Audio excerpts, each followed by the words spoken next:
Hello everyone. MP के classes YouTube channel में आप सभी का स्वागत है।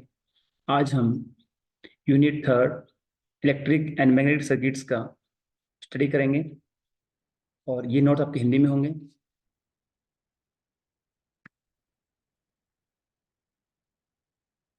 विद्युत परिपथ की महत्वपूर्ण परिभाषाएं, इसमें कुछ डेफिनेशंस आएगी। EMF, potential difference, current, power, energy. Question number 1, explain the definition of electric circuit. विद्युत परिपथ की परिभाषाएं समझाइए। ईएमएफ, इलेक्ट्रोमोटिव फोर्स, विद्युत वाहक बल। जब सर्किट में करंट प्रवाहित नहीं हो रहा हो तब दो टर्मिनल या बिंदुओं के बीच के वोल्टेज को विद्युत वाहक बल कहते हैं।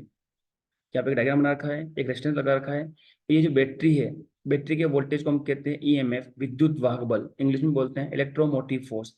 इस बैटरी की वजह से करंट फ्लो होता है इस सर्किट में। तो विद्युत वाहक बल सर्किट में करंट के लिए जिम्मेदार है, इसी की वजह से करंट फ्लो होगा। अगर विद्युत वाहक बल नहीं होगा तो करंट फ्लो नहीं होगा। जैसा कि नाम से पता पड़ रहा है, विद्युत को वाहक करने के लिए जो बल है वो उसको कहते हैं विद्युत वाहक बल। विद्युत वाहक बल को पोटेंशियोमीटर द्वारा मापा जाता है। पोटेंशियोमीटर द्वारा इसको ही मापते हैं। इसकी विद्युत वाहक बल की यूनिट होती है वोल्ट। नेक्स्ट डेफिनेशन है पोटेंशियल डिफरेंस, विभवांतर।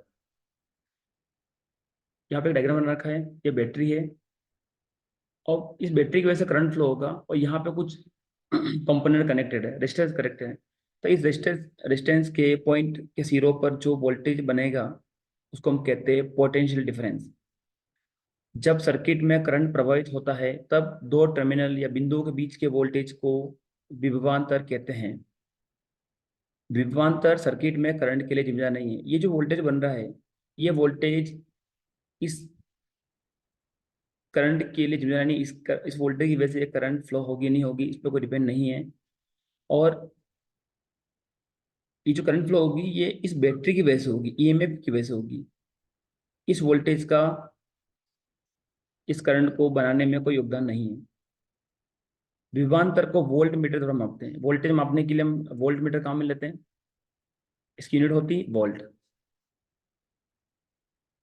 Next point is electric current, विद्युत धारा। विद्युत आवेश के प्रवाह की दर को विद्युत धारा कहते हैं। यहाँ पे हमने एक रेजिस्टेंस दे रखा है, यहाँ पे कितने इलेक्ट्रिक चार्ज फ्लो होंगे, विद्युत आवेश फ्लो होंगे, वो कितने समय में फ्लो हो रहे हैं, उसी को बोलते हैं करंट। विद्युत आवेश के प्रवाह की दर को विद्युत धारा कहते हैं। करंट इक्वल टू, इसको आई से रिप्रेजेंट करते हैं, चार्ज अपॉन टाइम। कितने समय में कितने चार्ज निकले उसको हम कहेंगे इलेक्ट्रिक करंट। चार्ज की यूनिट हो गई कुलाम और टाइम की हो गई सेकंड। तो कुलाम प्रति सेकंड को हम बोलते हैं एम्पियर। करंट की यूनिट होती है एम्पियर। और विद्युत धारा को अमीटर द्वारा मापा जाता है, मेजर करने के लिए अमीटर यूज करते हैं। Next point is electrical power, विद्युत शक्ति। विद्युत परिपथ में कार्य करने की दर को विद्युत शक्ति कहते हैं। Electrical power equal to work done in electrical circuit upon time. यानी कि किसी इलेक्ट्रिकल सर्किट में जो भी काम करने की दर है, रेट है, उसको हम कहेंगे विद्युत पावर कहेंगे, इलेक्ट्रिकल पावर कहेंगे। दूसरा का फॉर्मूला है वोल्टेज एंड करंट के गुणनफल को भी विद्युत शक्ति कहते हैं। पी बराबर होता है V I, voltage into current, और इसकी यूनिट होती है वोल्ट इंटू एम्पियर। वोल्टेज की वोल्ट हो गई, करंट की यूनिट एम्पियर हो गई। और वोल्ट इंटू एम्पियर को कॉमनली एक साथ बोलते हैं वाट। विद्युत शक्ति को वाट मीटर द्वारा मापा जाता है। Next definition is electrical energy. विद्युत परिपथ में कार्य करने की क्षमता को विद्युत ऊर्जा कहते हैं। Electrical energy equals to power into time. विद्युत शक्ति और समय के गुणनफल को भी विद्युत ऊर्जा कहते हैं। ये दूसरी डेफिनेशन है। पावर की यूनिट होती है वॉट और टाइम की यूनिट होती है सेकंड, तो इसकी इकाई हो गई जूल।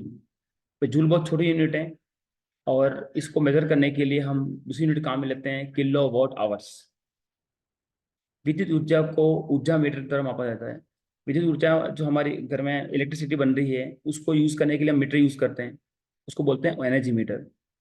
तो हम जो एनर्जी यूज करते हैं वो लॉन्ग टाइम यूज करते हैं, किलो वॉट में यूज करते हैं और बहुत टाइम तक यूज करते हैं। तो यूनिट हो जाएगी किलो वॉट आवर्स।